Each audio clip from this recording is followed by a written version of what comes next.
여러분, 안녕하세요. 부동산 개발론. 이번 시간에는 부동산 개발 사업의 유형별 절차와 특징에 대해서 여러분들과 수업해 보도록 하겠습니다.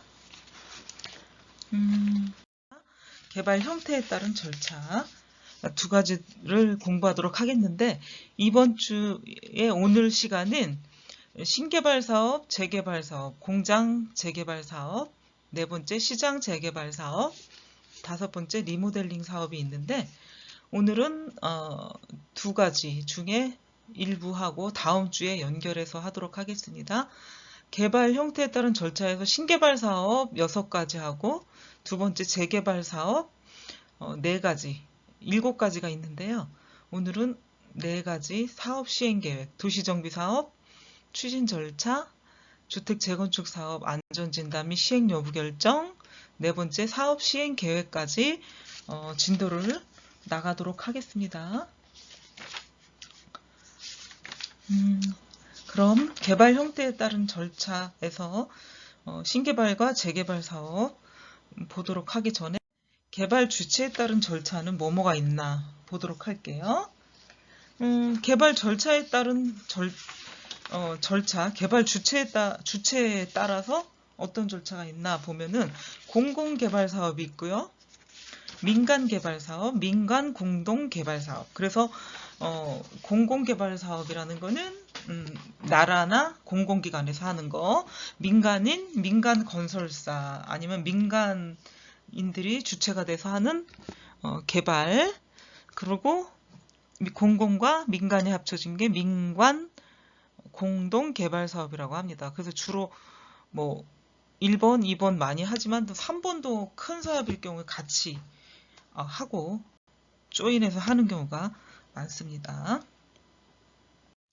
그래서 유형별 절차에서 개발 형태에 따른 절차에서 첫 번째 신개발 사업인데, 이 신개발 사업은 우리가 부동산 개발 사업이라고 알고 이번 학기 수업을 듣는 거고, 부동산 개발론이거든요. 그래서 개발 사업은 토지 가치 상승을 가져오기 때문에 그 토지 가치 상승으로 인한 엄청난 개발 이익을 가져다 줄 수가 있어요. 그러니까 우리가 개발을 할 때 가장 중요한 게 개발 주체의 3원칙 중에 하나가 토지인데, 가장 중요한 개발 구성 3원칙의 하나인데, 그 토지로 인해서 토지 가격이 상승함으로 인해서 물론 분양 가격도 상승하기 때문에 분양이 잘 된다는 보장이 없지만, 토지 가격이 상승함으로 인해서 사업성이 더 훨씬 좋아질 확률이 높게 되는 거죠. 그래서 개발 이익을 가져다 줄 수가 있다는 얘기는 그런 의미에서 이제 할 수가 있는 거고요. 정부에서 하든 민간이 주도하든 개발 이익이 발생하는 거는 소득의 왜곡 현상을 갖다 준다는 거죠. 그러니까 개발 이익이 발생함으로써 현실에서 우리가 열심히 일해서 버는 소득하고 약간의 좀 부동산으로 버는 소득은 불로소득이다? 개발 이익이다, 이렇게 얘기를 많이 해요. 그래서 좀 우리가 생각하지 못했던 소득이 들어올 수가 있기도 하기 때문에 왜곡이 된 소득이다라고 얘기할 수가 있어요. 그러니까 실제 현실에서 보는 만질 수 있는 그런 액수의 돈이 아니고 훨씬 단위가 큰 돈이기 때문에 돈의 개념이 조금 없어질 수도 있기도 하고요. 이게 웬 돈인가 하는 이런 느낌을 가질 수도 있는데, 개발 사업의 매력이 또 그것일 수도 있기 때문에 종합적으로 모든 것을 알아야 되는 이 개발 사업에서 우리가 이윤 획득, 이득을 남기기 위해서 하는 게 이제 또 이런 개발 사업이기 때문에 그게 장점이자 또 단점이 될 수가 있는 부분도 된다고 생각할 수가 있거든요. 공략적으로 할 때, 저돌적이고 막 공략적인 사업일 경우에는 어떤 충분한 명분이 있지만, 그런 명분이 없을 때, 공략적으로 할 이유가 없을 때는 사회적 문제가 생길 수도 있다는 거죠. 그러니까 개발 사업이라고 해서 공공적으로 공공이 다수가 필요한 사업일 때는 지탄받지 않을 수도 있지만 환경 문제나 사회적인 문제를 야기하면서까지 개발을 한다고 하면은 시민단체라던가 주민들이 반대할 수도 있고요. 또 사회적인 지탄을 받을 수 있는 일이 생길 수, 무분별한 개발로 인해서 우리가 지탄을 받을 수가 있죠. 얼마든지. 개발 사업이나 신개발 사업은 신중하게 추진을 해야 된다.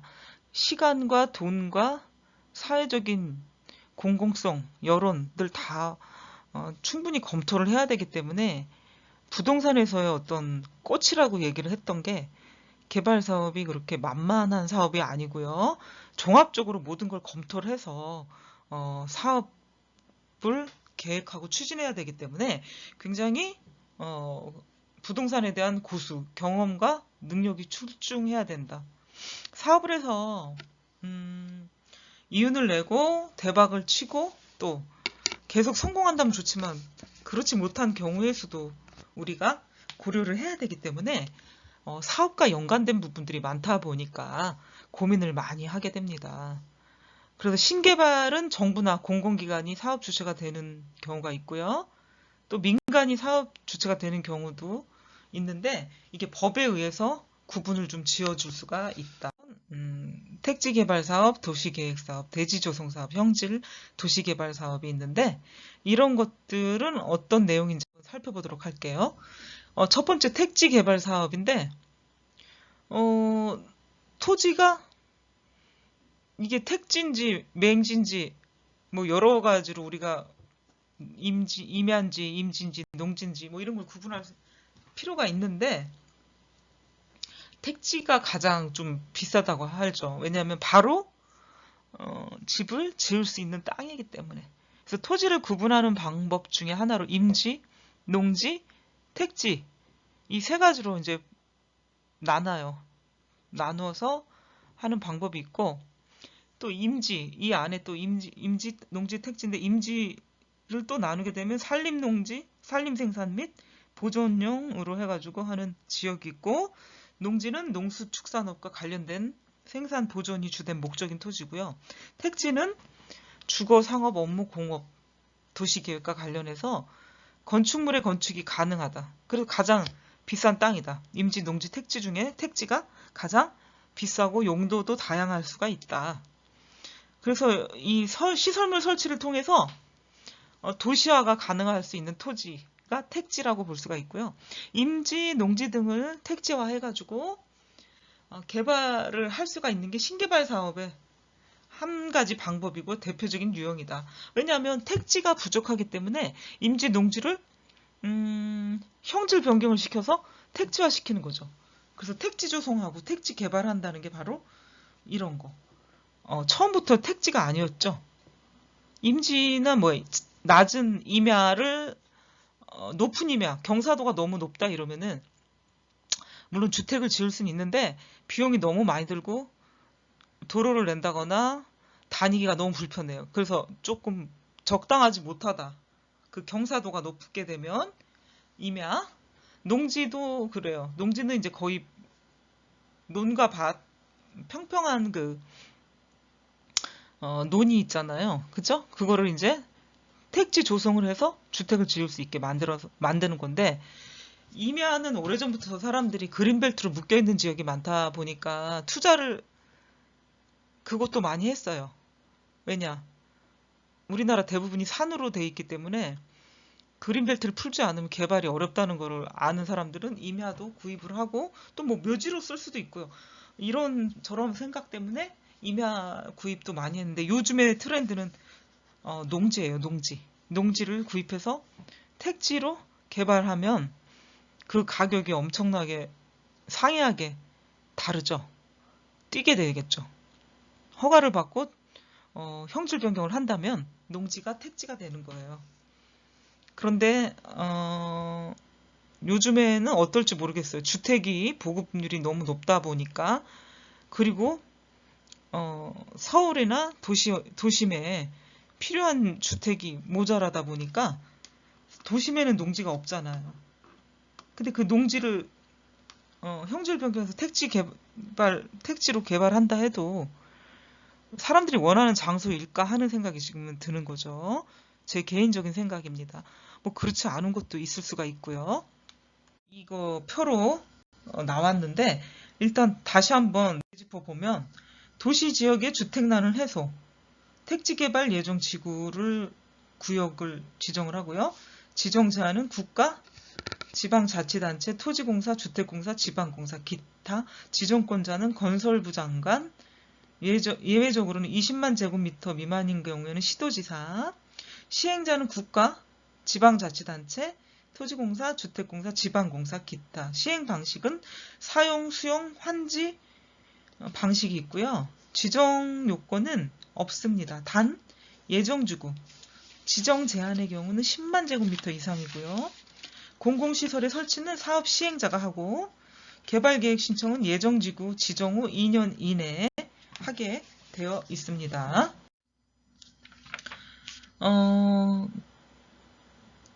그리고 두 번째 도시개발 사업이에요. 도시개발법 제3조 관계행정기관과 협의를 하고요. 또 도시계획위원회 심의를 하고 도시개발법 제9조에 의해서 도시개발구역 및 개발계획 결정고시, 도시개발 제13조 조합설립인가, 도시개발법 제11조 사업시행자 지정을 하게 됩니다. 처음에 도시개발법 제8조에 의해서 관계행정기관 협의를 하는데 전략환경영향평가, 검토의 역량개발 관련 검토 내용 포함 도시개발구역 지정과 관련해서 계획설명서에 저역량개발 기술 요소 내용을 기재하게 되어 있고요. 저역량개발 관련 행정조치 필요 내용 검토하게 되어 있습니다. 도시개발 관련 법령과 지침, 기준을 검토하게 되어 있습니다. 도시개발 사업에서는 주택지 조성사업, 공업지 조성사업, 시가지 조성사업이 있고요. 토지구획 정리사업이 있어요. 그래서 이거는 도시개발 사업인데 도시개발법으로 시행이 되는 거죠. 도시개발법으로. 도시개발법에 개요가 있는데 주거, 상업, 유통, 정보, 통신, 생태, 문화, 보건 및 복지 등 기능을 가지는 단지 또는 시가지를 조성하기 위해 시행하는 사업이고 목적은 계획적이고 체계적이고 도시개발을 도모하는 거. 도시화 조성과 공공복리 증진이 목적이고요. 도시개발 구역이 되겠습니다. 도시개발 사업 절차를 한번 보면은 단계계획 수립, 구역 지정, 실시계획인가 사업 시행인데 이 1단계 계획 수립에서는 건축계획안 작성을 해요. 그 다음에 2단계에서는 구역 지정할 때 피드백, 4단계에서는 주택건설사업 승인과 분양을 하게 되는데 이렇게 1단계에서는 현장조사 분석, 개발 계획 수립 및 설명서 작성, 도시개발구역 지정 제안, 개발계획 수립, 피드백에서는 도시개발구역 지정 요청, 도시계획위원회 심의, 도시개발구역 지정 고시를 하게 되고요. 3단계에서는 시행자 지정 실시계획인가 신청, 그 다음에 실시계획인가 고시를 하게 됩니다. 4단계에서는 토지 수용 또는 사용, 그 다음에 이주대책 및 시행, 토지 조성에 공급을 하고요. 준공검사까지 마치게 되는데 준공검사 하기 전에 환지계획, 그 다음에 환지처분, 등기가 있습니다. 등기. 기간도 다 나오고 있죠. 그리고 도시개발 사업의 목적을 제가 조금 전에 얘기를 했고 도시개발 구역으로 지정할 수 있는 규모, 주거 및 상업지역 1만 제곱미터 이상, 공업지역 3만 제곱미터 이상, 자연 녹지지역 1만 제곱미터 이상, 생산 녹지지역 개발구역 면적의 30% 이하, 1만 제곱미터 이상, 도시지역의 지역 30만 제곱미터 이상,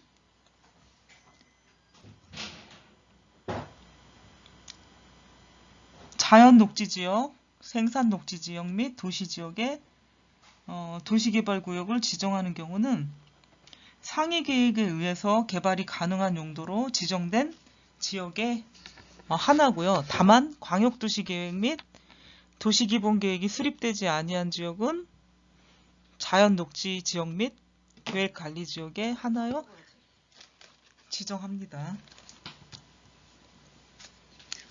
사업 방식은 세 가지가 있어요. 수용 방식, 환지 방식, 혼용 방식. 수용 또는 사용 방식은 토지를 매수 하고요. 토지를 매수해서 매수 수용해서 시행하는 방식이고, 국가 및 지방자치단체, 정부 출연기관, 지방공사, 토지 소유자 또는 조합, 도시개발 공동법인이 있고요. 환지 방식은 구역 내 토지의 소유권과 소유권의 권리를 유지만 하고 사업 시행 후에 토지의 권리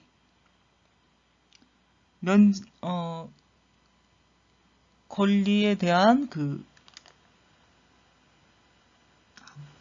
사업 수익을 반영을 해서 이전하는 방식입니다. 토지 소유자가 설립한 조합, 시행 자치단체, 토지주택공사, 지방공사 및 신탁업자. 혼용 방식은 수용 방식하고 환지 방식이 같이 어우러지는 게 혼용 방식이고요. 국가 및 지방자치단체, 정부 출연기관, 지방공사, 토지 소유자 또는 조합, 도시개발 공동법인 등이 있습니다. 그래서 그 도시개발 사업의 사업 방식까지 여러분들과 봤고요. 단지 설계와 부대 토목공사 단계가 있죠. 그래서 부분별 설계의 주안점은 현장 조사, 자료 분석을 하고 도로 및 토공 설계, 우수 설계, 오수 설계, 상수 설계, 포장 설계, 구조물 설계 등이 있고요. 주요 사업 분야는 주택단지, 산업단지, 유통단지, 개별 법에 의해 가지고 공공 또는 민간 개발 사업의 계획 및 설계의 분야가 되겠고요. 부대 토목은 중소규모의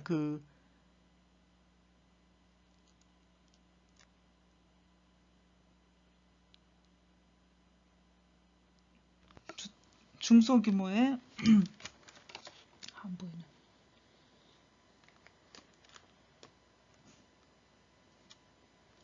토목 기획 설계 회사, 그다음에 도시계획 시설 결정 및 개발 행위 허가 요건 등이 있어야 되는데 실시계획 단계가 있고요. 개발 행위 단계가 있습니다. 여기 수용 방식과 혼용 방식, 환지 방식 이렇게 나오죠. 그래서 혼용 방식은 수용과 환지 방식을 플러스한 거. 이 표로 이렇게 한번 수용 방식, 환지 방식을 여러분들이 보면 되겠습니다.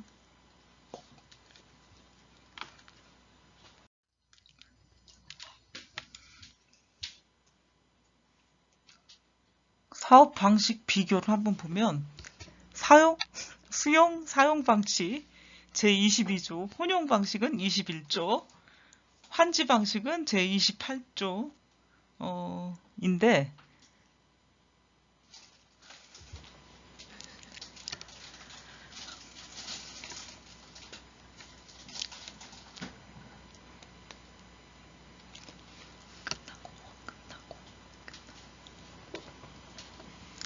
수용 방식은 토지 수용권의 부여, 토지 상한채권의 발행, 이주대책 수립, 조성토지 공급계획, 공사 착공 및 완료, 공공시설관리청 합동검사, 준공검사, 공사 완료 공고가 있고요. 환지 방식은 환지계획 작성 및 공람, 환지 설계, 환지계획의 인가, 공사 착공 및 공사 완료, 공공시설관리청 합동검사, 공사 완료, 공고 및 공람, 준공검사, 구역지정 실시 환지계획, 환지처분 공고, 환지처분 공고 14일 이내에 등기 촉탁 신청을 해야 되고요.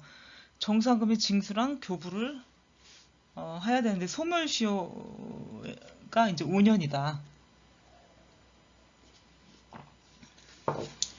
라고 볼 수가 있겠습니다. 그래서 이 표로 이제 보면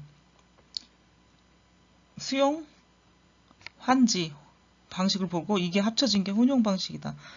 법에 어디에 저촉이 되는지 이제 법까지 나왔으니까 이렇게 살펴보면 되겠습니다.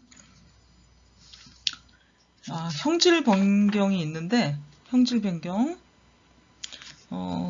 이거는 토지 또는 산림의 원형 지표, 지질 등을 변경하는 일체 행위이다. 대지 조성, 개간, 매립, 성토, 토지 굴착, 기타 형질 변경이 있고요.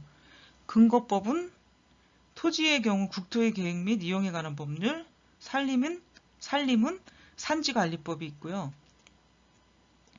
측량 수로조사, 지적에 관한 법상에 의해서 우리나라 토지를 사용 목적에 따라 28개의 지목으로 구분하고 있습니다. 그래서 이 28개의 지목으로 구분한 거를 한번 보도록 하면 지목과 부호, 코드가 나와 있죠.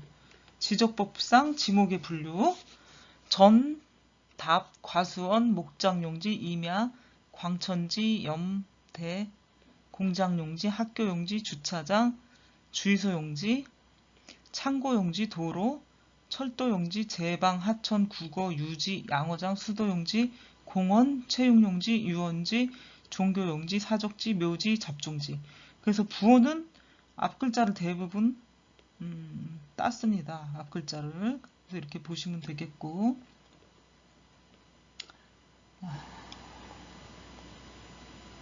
그 다음에 코드는 1번부터 28번. 그러니까 전답 과수원 해가지고 1, 2, 3, 4 이렇게 코드가 매겨지는데 마지막 잡종지의 잡에 28로 이제 돼 있는데 외우기 이게 28가지를 여러분이 외운다면 코드 번호까지 다 외우게 되겠죠. 예, 그래서 이렇게 해서 형질 변경이 되는 지적법상의 지목의 종류를 여러분들과 이제 봤는데, 이 형질 변경 목적은 토지, 산림의 사용 목적을 달리하고요. 특히 형질 변경 중에 가장 많은 변경 내용은 대로의 변경이다. 대지죠, 대지. 이 대로의 변경은 건물을 건축하기 위해서고요. 또 28개의 지목 중에서 대만이 건축이 가능해요. 그래서 이 27개 지목 가지고 대로 만드는 게 형질 변경이 되겠죠. 그래서 형질 변경의 사업 주체는 정부, 공공기관, 개인, 조합이 가능하고요. 그 형질 변경을 통해서 주택 상가, 건축물의 건축이 가능해지고 개발 사업으로서의 가치가 성립이 된다. 대지를 사서 개발을 하면 비싼 땅을 샀기 때문에 가치가 별로 없는데 싼 땅을 형질 변경해서 개발을 하면 더 많은 이득을 남길 수가 있는 게 개발 사업이죠. 그래서 형질 변경을 해주는 경우가 상당히 많다고 볼 수 있겠죠. 그래서 토지 형질 변경인데 공유수면의 매립도 있고 또 형상 변경도 있어요. 절토된 거, 깎인 거, 정지, 포장, 성토, 또 매립. 공유수면의 매립이라는 게 바다나 뭐 강을 흙으로 메워서 토지로 만드는 거죠. 네, 그래서 토지 형질 변경 중에는 형상, 모양의 변경 아니면 없는 땅을 만드는 공유 수면의 매립이다. 이런 것들이 있습니다. 개발 행위 허가, 이 개발 행위 허가라고 하는 거는 일정한 면적 이내 범위 내에서 건축물, 공작물 아니면 토지 형질 변경을 위해 가지고 개발 행위 허가 이거를 득해야지 형질 변경이 되거나 건축이 되거나 또 토지 분할이 되거나 뭐 이런 것들이 다 가능해지거든요. 그래서 개발 행위 허가를 받아야 된다. 그래서 개발 행위 허가의 절차를 보면 계획의 적정성, 그래서 개발 행위자 신청서 같은 걸 제출해야 되는데 기반 시설의 확보 여부, 주변 환경과의 조화, 개발 행위 허가 등을 이런 것들에 의해서 결정이 나고요. 난개발을 방지하기 위해서 특별시장, 광역시장, 시장 군수 등의 운영권자가 되기도 하죠. 개발 행위 허가를 받지 않은 경우가 있는 경우도 있는데 도시계획 사업에 의해서 개발 행위, 재복구, 재난 수습을 위한 응급조치, 건축법에 의해서 신고하고 설치할 수 있는 건축물의 개축, 증축, 재축, 그 다음에 토지 형질 변경, 경미한 행위, 경미한 변경 등은 허가를 받지 않아도 가능합니다. 개발 행위 규모는 주거지역, 상업지역, 자연 녹지지역, 생산 녹지지역 이런 데는 10,000제곱미터 이내, 공업지역은 30,000제곱미터 이내, 보존 녹지지역은 5,000제곱미터 이내입니다. 관리지역은 30,000제곱미터 이내, 농림지역은 30,000제곱미터, 자연환경보전지역은 5,000제곱미터 이내의 면적이 개발행위 허가 규모이고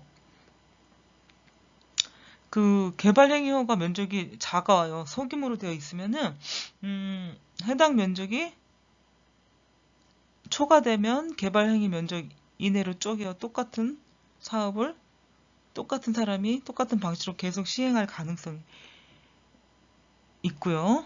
녹지지역 관리, 농림, 자연환경 보존지역 안에서 연접하여 개발하거나 여러 차례에 걸쳐서 부분적으로 개발하는 경우 하나의 개발 행위로 보기도 해요. 그래서 이를 하나의 연접개발이라고 하고 연접개발은 난개발의 원인이 될 수도 있어서 이 난개발 방지를 위해서 연접개발을 제한하고 있습니다.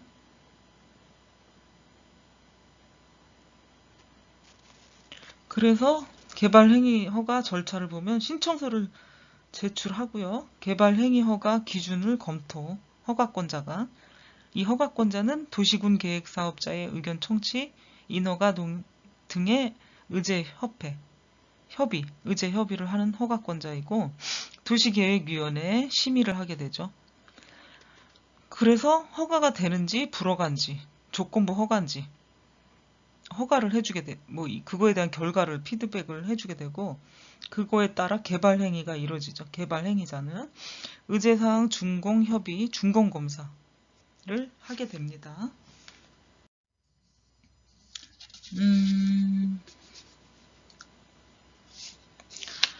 여섯 번째, 대지 조성 사업을 보도록 하겠습니다.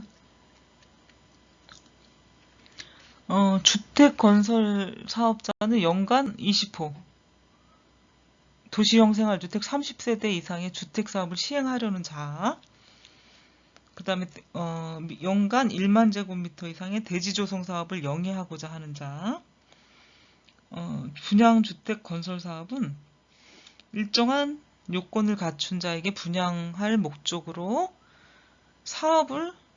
사업계획 승인을 받아가지고 20세대 이상의 주택을 건설하는 사업이고요. 임대주택 건설 사업은 5년 이상 임대 후 분양을 목적으로 임대주택법에 따라 주택을 건설하는 사업을 말하고 있습니다. 이 자격 조건을 보면 자본금이 3억 원, 개인 자산평가액은 6억 원, 기술자가 있어야 되는데 주택건설 사업자, 건설기술진흥법 시행령 이게 규정에 의해서 건축 분야 기술자 1인 이상이 있어야 되고요. 사무실은 사업의 수행에 필요한 사무 장비를 갖출 수 있는 면적이 있어야 합니다.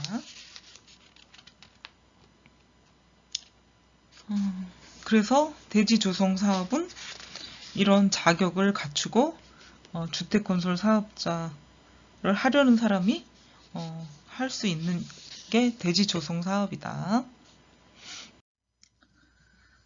두 번째 재개발 사업이 있어요. 재개발 사업, 도시 정비 사업인데 도시 정비 사업은 도시 기능을 회복하기 위해서 정비구역, 가로구역에서 정비 기반 시설을 정비하거나 주택 건축물을 개량하거나 건설하는 사업을 얘기합니다. 정비구역은 정비사업을 계획적으로 시행하기 위해서 지정 고시된 구역을 얘기하고 지정 기준도 이제 있는 거죠.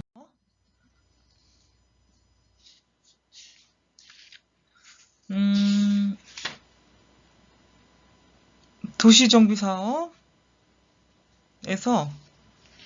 그 주거환경 개선사업, 주거환경 관리사업, 주택 재개발 정비사업, 도시환경 정비사업, 주택 재건축 정비사업, 가로주택 정비사업이 있거든요. 그래서 주거환경 개선사업과 주거환경 정비사업은 주거환경 개선사업, 주택 재개발 정비사업과 도시환경 정비사업은 주택 재개발 정비사업, 주택 재건축 정비사업이 있고 가로주택 정비사업은 빈집 정비사업, 소규모 정비사업이에요. 그래서 주거환경 개선사업과 주택 재개발 정비사업, 주택 재건축 사업을 도시 및 주거환경 정비법으로 시행을 하게 되고요. 가로주택 정비사업은 빈집 및 소규모 주택 정비에 관한 특례법으로 시행을 하게 됩니다. 그 도시개번 계획의 위계를 볼게요. 여기 도시 및 주거환경 정비 기본 계획, 지구 단위 계획, 도시 관리 계획, 도시 기본 계획. 그래서 도시 기본 계획의 가장 큰 틀, 그 다음 도시 관리 계획, 도시 관리 계획 안에 도시 및 주거환경 정비 기본 계획, 지구 단위 계획이 있습니다. 그리고 정비구역 사전 검토 요청, 사전 타당성 검토하고 주민 의견 청취, 의견 조사, 기초생활권 수립 여부 판단, 타당성 검토, 정비계획안 수립, 합동 보고회가 있고 주민 설명회, 주민 공람 의견 청취, 도시계획위원회 심의, 정비구역 지정 결정 고시를 하게 됩니다. 정비구역 지정할 때 과정이 이 표로 나왔습니다. 그리고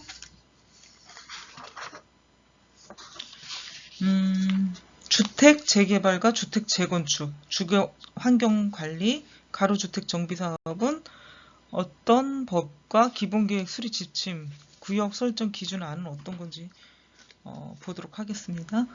주택 재개발 사업은 1만 제곱미터 이상, 위원회 인정 시에는 5천 제곱미터 이상이고요. 주택 재건축은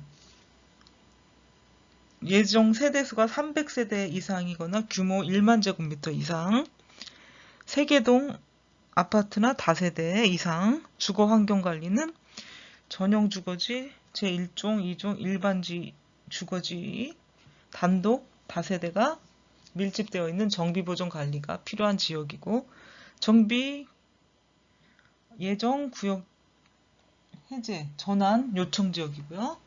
가로주택 정비는 도로로 둘러싸인 지역이고 규모 1만 제곱미터 미만 4m 제곱 4제곱미터 이상 통과도로 금지, 호수는 20호 이상. 요런 4개가 정비 예정구역 지정 기준이 원칙적으로 도로를 경계로 구역 설정하고 지적선을 경계로 할 경우 가급적이면 직선화가 돼요. 정비사업의 시행으로 도로 정비 기반 시설의 기능에 장애가 되지 아니하도록 구역을 정하고요. 기능을 보완할 수 있는 정비 기반 시설을 설치할 수 있도록 경계 설정을 합니다. 국토부의 수립 지침. 그다음 구역 설정 기준안. 주택 재개발은 규모 1만 제곱미터 이상, 위원회 인정 시 5천 제곱미터 이상, 기초 블록 단위 경계 설정, 도로를 경계로 설정 원칙으로 하고, 생활권 계획상 생활가로, 가로의 연속성 등을 확보하고요. 보조 간선도로 이상의 근린생활시설 밀집 블록은 제외합니다. 주택 재건축은 1만 제곱미터 이상, 예정 세대수는 300세대 이상, 기존 단지 경계 원칙, 주거 환경 관리, 규모는 제한 없고 기초 블록 단위를 경계 설정을 해줘야 돼요. 도로를 경계로 설정하는 게 원칙이고, 생활권 계획상 생활 가로의 연속성을 고려하고요. 가로주택 정비는 규모 1만 제곱미터 미만, 기존 호수는 20호 이상, 서울시에 20호에서 10호로 개정을 추진했고요. 가로구역 전체 또는 일부, 이게 이제 법적 기준, 기본계획 수립 지침, 구역 설정 기준안이 되겠습니다. 정비사업 추진 절차, 정비기본계획 수립 단계, 정비기본계획 수립과 정비계획 수립 및 정비구역 지정. 여기 수립의 계획을 보면 기본계획 수립은 수립권자 특별시장, 광역시장, 특별자치시장, 특별자치도지사, 시장 10년 단위로 수립, 5년마다 타당성 검토, 정비사업 기본 방향, 정비사업 계획기간, 인구, 건축물, 토지 이용, 정비사업 기반 시설, 지형, 환경 등의 현황을 내용으로 하고요. 주거지 관리계획 등 기본적인 내용들이 들어가고, 주민 공람 및 의견 청취를 하고요. 지방의회 의견 청취, 기본계획 확정 및 고시, 관계 행정기관의 장과 협의를 하고요. 지방도시계획위원회, 지방자치단체의 공보, 일반인이 열람할 수 있게 공보를 하고요. 국토교통부 장관에게 보고를 합니다. 그래서 정비계획이 수립이 되면 정비구역 지정을 하는데, 이방권자, 광역시의 군수구청장, 지정권자 직접 정비계획 입안이 가능하고, 서면 통보 후 주민 설명회 30일 이상 주민 공람을 하고 타당하다고 인정되면 반영을 합니다. 지방의회 의견 청취 60일 이내 의견 게시를 해야 되고, 특별시장, 광역시장, 특별자치시장, 특별자치도지사, 시장 군수에게 정비구역 지정을 신청합니다. 그 내용들은 정비사업의 명칭, 정비구역 면적, 도시군 계획 시설의 설치에 관한 계획,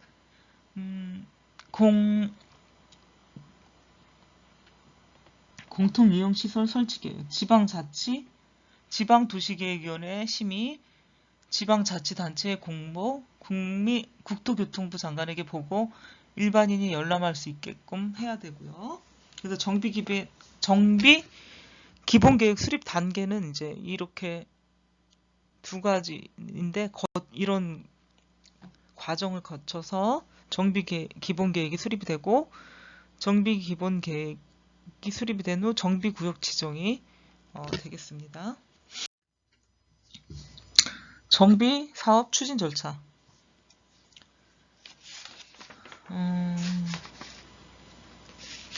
도시주거환경정비 기본계획 수립을 하고, 정비사업의 기본 방향, 정비 대상자의 계략적인 범위를 정하고요. 정비구역 지정, 정비계획 수립인데 토지 이용 계획 및 기반시설 계획을 수립을 하고 사업 시행 구역을 지정을 합니다. 사업 시행자 지정, 공공사업 시행자 등 정비사업의 사업 시행자를 지정하고 사업 시행인가 정비사업 관련 내용을 해당 지자체 등에게 최종 확정을 합니다. 시공사 선정을 하는데 사업 시행자가 건설업자를 시공사로 선정을 합니다. 관리처분 계획인가 종전에 쓰던 토지 또는 건축물 소유권과 지상권, 전세권, 임차권, 저당권 이런 것들을 소유권 이외의 권리를 정비사업으로 새롭게 조성된 토지와 축조된 건축시설에 관한 권리로 변환시켜 배분하는 계획이 관리처분계획인가가 되겠습니다. 철거 및 착공은 건축법에 따라서 공사 착수 전에 공사 계획을 신고를 합니다. 그리고 마지막으로 준공 및 입주가 이제 이루어지게 되겠죠.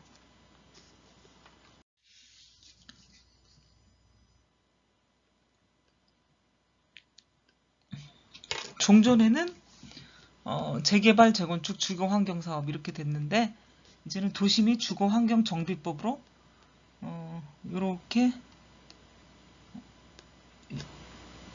시행이 된다고 볼 수가 있겠습니다.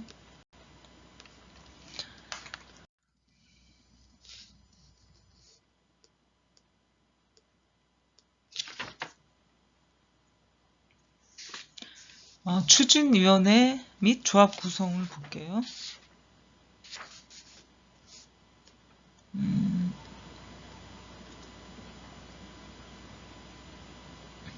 추진위원회 및 조합 구성에서 추진위원회는 추진위원장을 뽑아야 되고 감사 뽑고 추진위원을 뽑게 돼요. 그리고 조합은 조합장, 이사회, 감사, 임원, 대의원 이렇게 해서 감사는 1인 이상 3인 이하, 조합은 임원은 5인 이상 10인 이하, 대의원회는 100인 이상 10% 이내로 이제 뽑게 되죠. 추진위원회 및 조합을 이제 구성을 하게 되겠죠.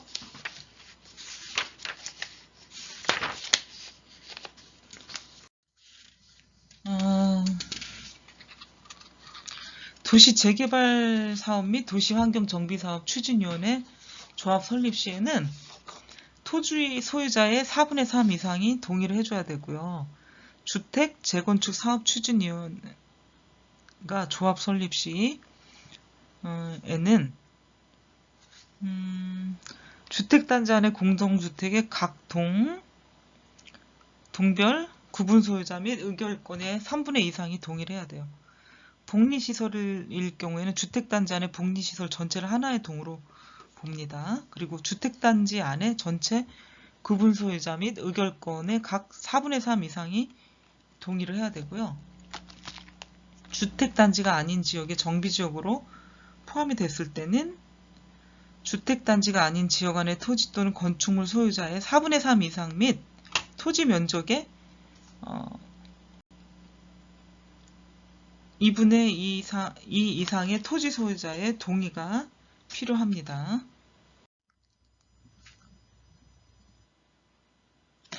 그래서 추진위원회 구성 5인 이상, 승인 신청, 추진위원회 승인 구청장, 운영 규정 작성, 추진위원회가 추진위원회 운영, 추진위원회에서 할 수가 있는 거죠.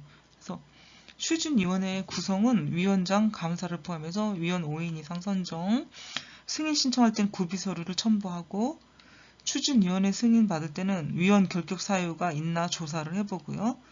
운영 규정 작성은 토지 등 소유자 과반수 또는 추진위원회 동의자 수의 3분의 2가 동의를 해야 돼요. 위원은 토지 소유자 등의 10분의 1 이상 결격 사유를 조사를 합니다. 그리고 추진위원회 운영 규정에 따라 운영을 하고 운영사항 공개, 장소 게시 또는 인터넷 등의 공개를 하게 돼 있습니다. 그리고 정비사업 전문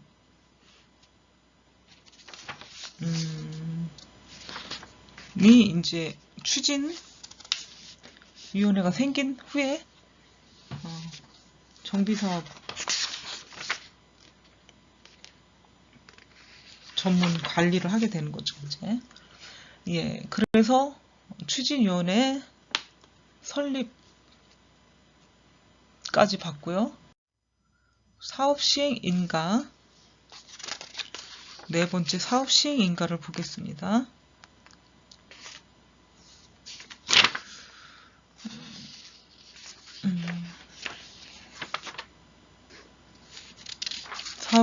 사업시행자는 사업시행계획서를 시장, 군수에게 제출하고요. 사업시행 인가를 받아야 된다.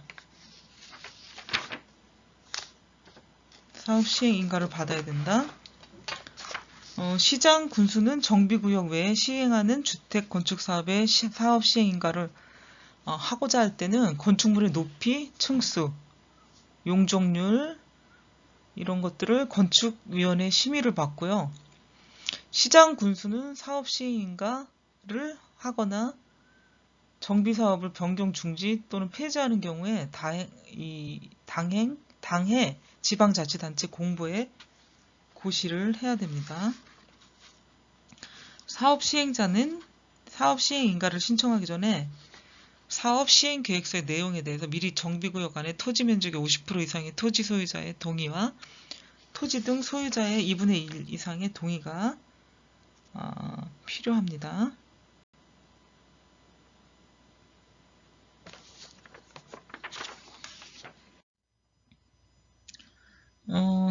사업시행인가에서 사업시행계획서를 작성하는데 토지 이용계획, 건축물의 배치 계획을 포함을 하고요.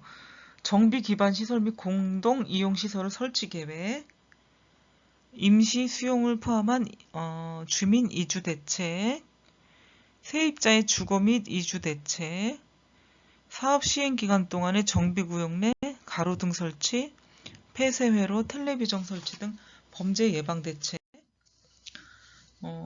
사업 시행 계획서 작성 중에 이제 임대주택 건설 계획, 주택 재건축 사업의 경우 소형주택 건설 계획, 7번째 건축물 높이 및 용적률 등에 관한 건축 계획, 정비 사업의 시행 과정에서 발생하는 폐기물 처리 계획, 9번째 교육시설 교육환경 보호에 관한 계획이 있는데요. 정비구역으로부터 200m 이내 교육시설에 한하고요. 10번째 시행규정, 시장, 군수 또는 주택공사 등이 단독으로 시행하는 정비사업. 11번째 정비사업비. 12번째 그 밖의 사업 시행자를 위해서 필요한 사항으로 대통령령이 정하는 사항들이 있고요. 다음으로는 사업시행인가 특례가 있습니다.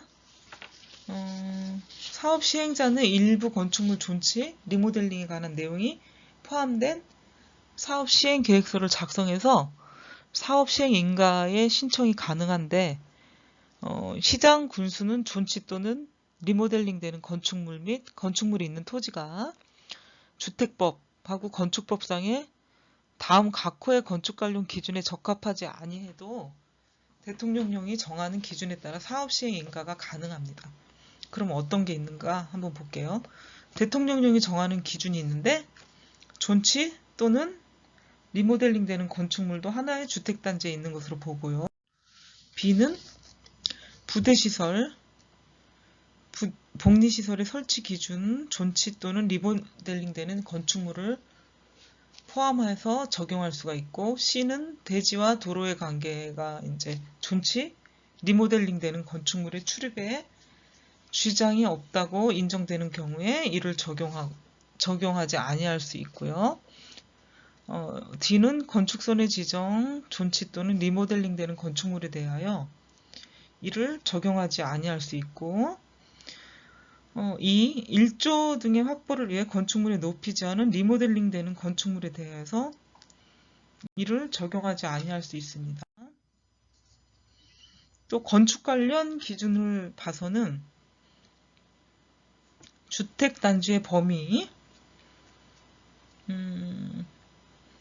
부대시설 및 복리시설의 설치 기준, 대지와 도로의 관계가 있고요. 건축선의 지정, 일조 등의 확보를 위한 건축물의 높이 제한, 이런 것들이 있고요. 건축 관련 기준은 세 번째, 사업 시행자가 사업 시행 계획서를 작성하고자 하는 경우에는 존치 또는 리모델링 되는 건축물 소유자의 동의가 필요합니다. 그래서 이 소유자의 동의는 구분 소유자가 있는 경우에는 구분 소유자의 3분의 2 이상의 동의와 당해 건축물 면면적의 3분의 2 이상의 구분 소유자 동의가 필요하다고 할 수 있겠습니다. 그래서 오늘 그 유형별 개발 사업에 부동산 개발 사업에 있어서 유형별 절차와 특징에서 네 번째 사업 시행 인가까지